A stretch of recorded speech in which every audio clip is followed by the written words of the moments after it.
সংসারে লক্ষ্মীশ্রী বজায় রাখতে শুধুমাত্র রূপের প্রয়োজন হয় না। রূপ না থাকলেও কিন্তু সংসারটা চলে, তবু গুণ না থাকলে সংসার কিন্তু কোনো রকমভাবেই ঠিকঠাক করে চালানো সম্ভব নয়। রূপ মাত্র কয়েকদিনের সম্পত্তি, কিন্তু গুণ সেটা থেকে যায় মানুষের সঙ্গে সারা জীবন। রাধে রাধে বন্ধুরা, কেমন আছো সকলে? আশা করছি অনেক ভালো আছো, অনেক সুস্থও আছো। তোমাদের ভালোবাসায়, ভগবানের আশীর্বাদে আমি এবং আমার পরিবার আমরা সকলেই ভালো আছি। সকালে ঘুম থেকে উঠে গেছি, উঠে সমস্ত বাসি কাজকর্ম সেরে স্নান করে পুজোটাও কমপ্লিট করে নিয়েছি। সব সময় ওই সকালবেলা ক্যামেরা অন করে কাজ করা সম্ভব হয়ে ওঠে না, কারণ আমরা মানুষ তো, আমাদের ঘুম থেকে উঠতে হয়তো কোনোদিনও তাড়াতাড়ি হয়, আর কখনো কখনো কিন্তু একটু দেরিও হতে পারে। তবে দেরি হয়ে গেলে সেই নির্দিষ্ট টাইমের মধ্যে কাজগুলো করতে গেলে মাঝে মাঝে ক্যামেরাটা অন করা কিন্তু চলে না।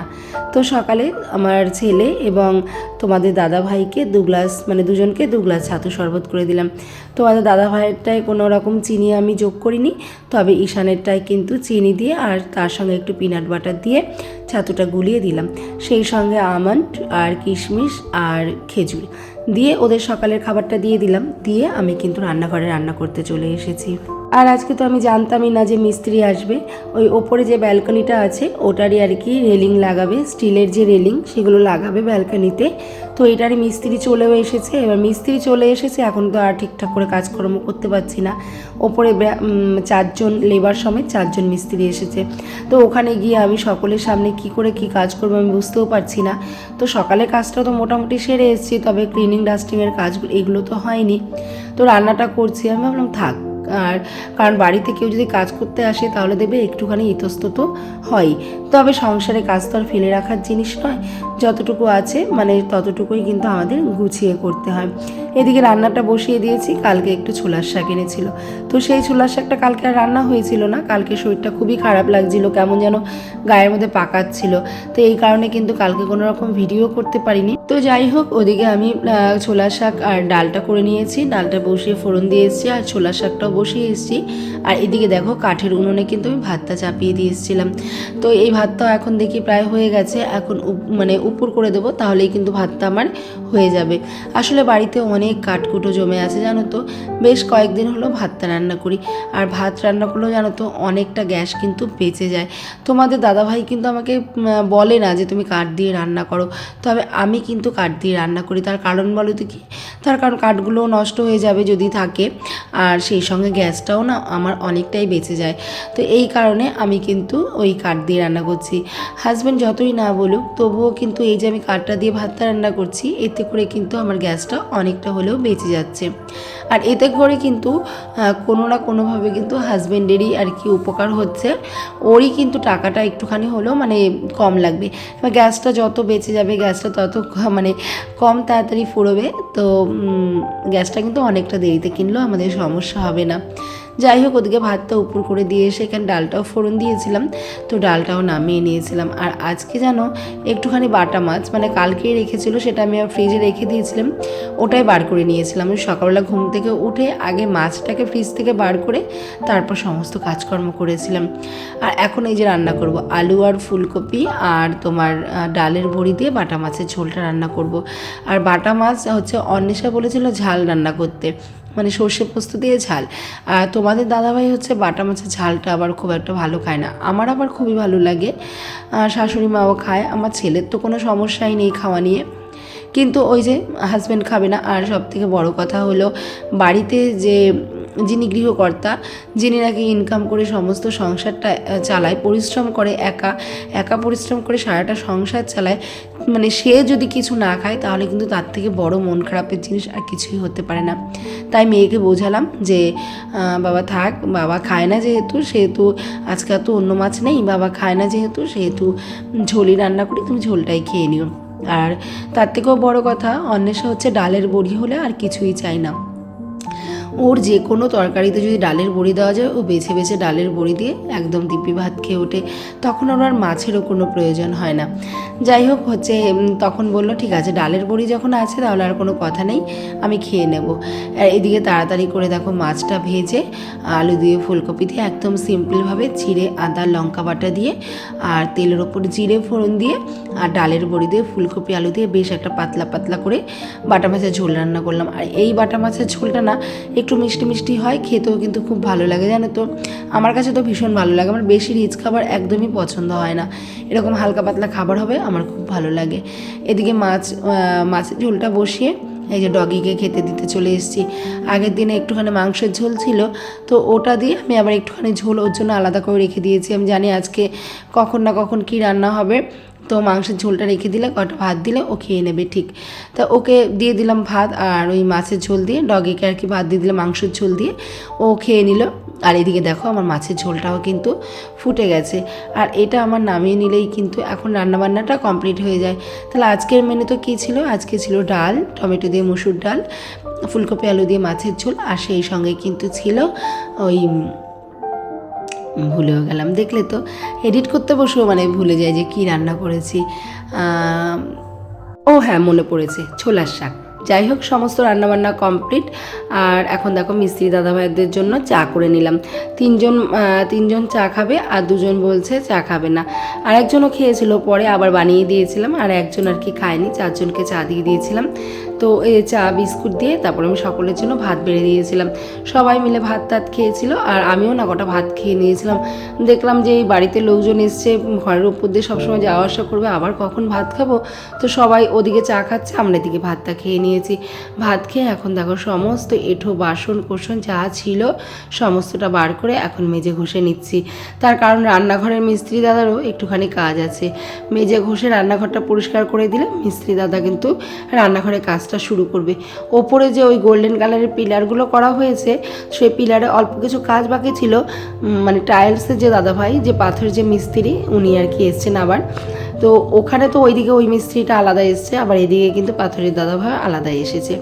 তো ওনাকে হচ্ছে ওনাকেই আর কি এই রান্নাঘরে একটু কাজ করতে দেব। তো এই কারণে সমস্ত কিছু ধুয়ে টুয়ে একদম গ্যাস ট্যাস ছড়িয়ে দিয়েছিলাম, তারপর উনি কিন্তু রান্নাঘরে কাজটা করেছিল। আর এই কারণে আমি কিন্তু তাড়াহুড়ো করে সমস্ত আর কি রান্নাঘরটা পরিষ্কার করে নিচ্ছি। এখন বেসিনটাকেও ভালো করে পরিষ্কার করে নিলাম, আর ওদিকে কিন্তু মুখ ধোয়ার বেসিনটাকেও ভালো করে পরিষ্কার করে নিয়েছিলাম। যতবারই আমি রান্না করি বা যতবারই বাসনপত্র মাজি ততবারই কিন্তু আমি বেসিনটাকে ভালো করে মেজে ধুয়ে দিই। তার কারণ আমাদের রান্নাঘরটা একদমই ছোট তো, আর রান্নাঘরের মধ্যে সবথেকে সৌন্দর্য জিনিস কিন্তু এই বেসিন আর গ্যাস, এই দুটো যদি পরিষ্কার থাকে তাহলে কিন্তু রান্নাঘরটা অনেকটাই পরিষ্কার লাগে। আর বলো তো কি, আমাদের বাড়ির মধ্যে সবথেকে ধরো রান্নাঘরটাই তো বেশি ইউজ হয়, আর রান্নাঘরটাই কিন্তু বেশি নোংরা হয়, তাই কিন্তু সবসময় রান্নাঘরটাকে একটুখানি চকচকে করে রাখার চেষ্টা করি। আর তার মধ্যে ছোট্ট একদম স্মল কিচেন আমাদের, তো এই স্মল কিচেনটাকে একদম গুছিয়ে পরিপাটি না রাখলে কিন্তু খুবই নোংরা লাগে এবং কিন্তু খুবই বাজে লাগে দেখতে। তো এই কারণে কিন্তু আমি প্রত্যেক দিন ওই সিঙ্কটাকে বেসিনটাকে এগুলো সমস্ত কিছু কিন্তু 2-3 বার করে আমার মোছা হয়ে যায়। এদিকে গ্যাসটাকেও ভালো করে বাসন মাজার সাবান দিয়ে মেজে নিলাম।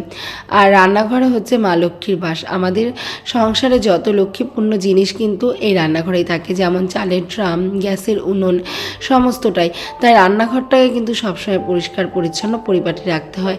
আর রান্নাঘরেই কিন্তু মা লক্ষ্মীর বাস, আর পরিষ্কার পরিচ্ছন্নতাই কিন্তু মা লক্ষ্মীর প্রতীক। পরিষ্কার পরিচ্ছন্নতা যেখানে আছে মা লক্ষ্মীও কিন্তু সেখানেই সবসময় বিরাজ করেন। মা লক্ষ্মী কিন্তু নোংরা একদম পছন্দ করেন না, পরিষ্কার জায়গায় কিন্তু মা লক্ষ্মীর বাস।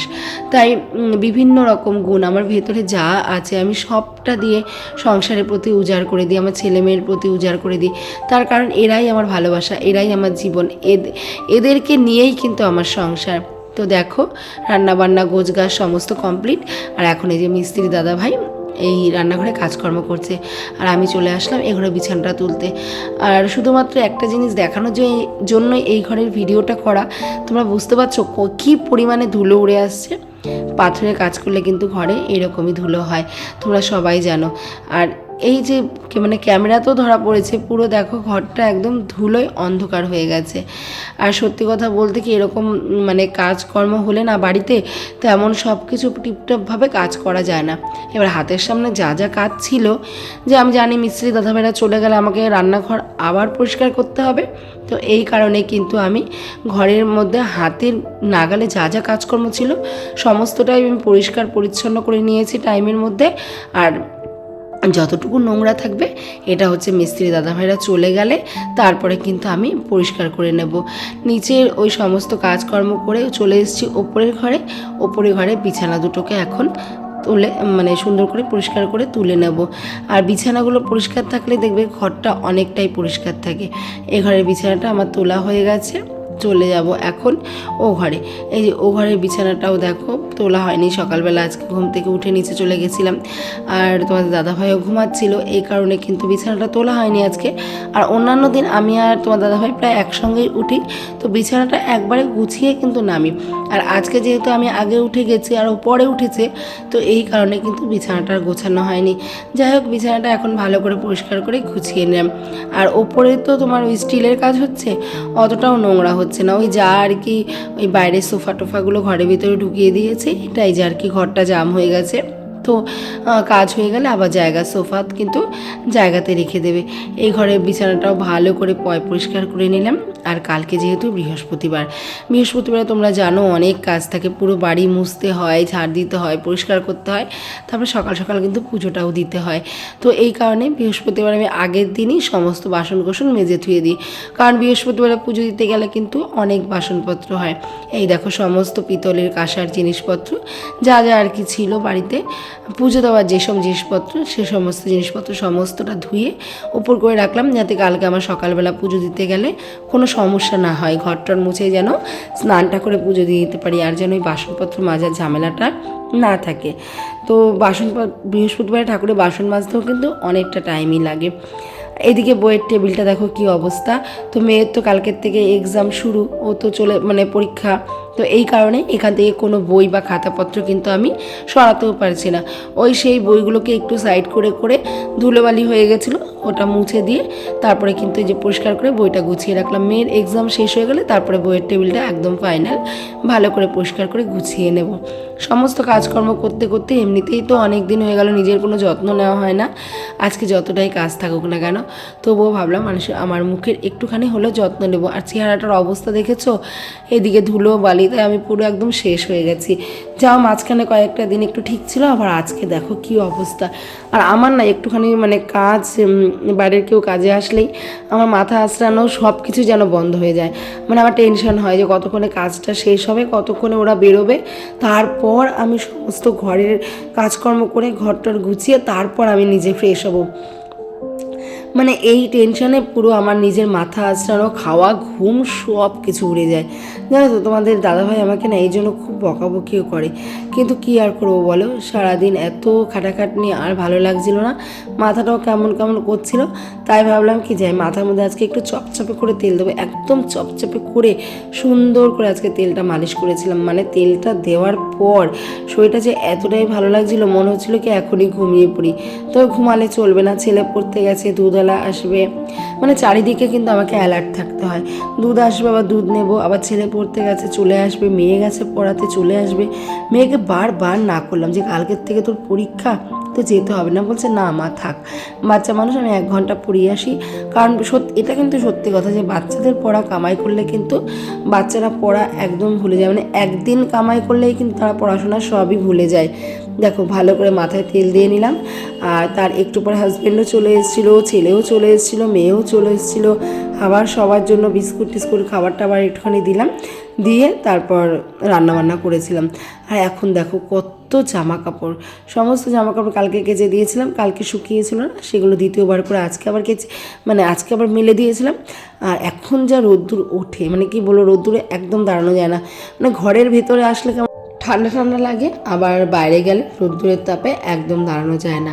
যাই হোক, সমস্ত জামাকাপড় সুন্দরভাবে শুকিয়ে গিয়েছিল। এখানে মোটা মোটা জামাকাপড় ছিল, আমার শাড়ি নাইটি সব কিছুই ছিল। চলো তাহলে আজকের মতো এই পর্যন্তই রাখছি। যদি ভিডিওটি ভালো লাগে তাহলে সবাইকে বলবো প্লিজ প্লিজ প্লিজ তোমরা সবাই একটা লাইক করে দিও, একটা কমেন্ট করে দিও। আর যদি কোনো নতুন বন্ধু এই মুহূর্তে আমার ভিডিওটি দেখে থাকো তাহলে প্লিজ চ্যানেলটিকে সাবস্ক্রাইব করে আমার মতো ছোট্ট একটা দিদিভাইয়ের পাশে থেকে যেও। আসলে বলো তো কি, আমরাও আশা নিয়ে ইউটিউবে এসেছি যে ইউটিউব থেকে কিছু করব। জানি না ভগবান ভাগ্যে কিছু লিখেছে কিনা, তবে তোমাদের ভালোবাসা আর ভগবানের আশীর্বাদ পেলে হয়তো একদিন প্রত্যেকের মতো আমিও এগিয়ে যেতে পারবো। চলো, সমস্ত জামা কাপড় ভাজ আমার হয়ে গেছে, এখন রাখছি। দেখা হবে আবারও কালকে। সকলে সুস্থ থেকো, ভালো থেকো, টাটা।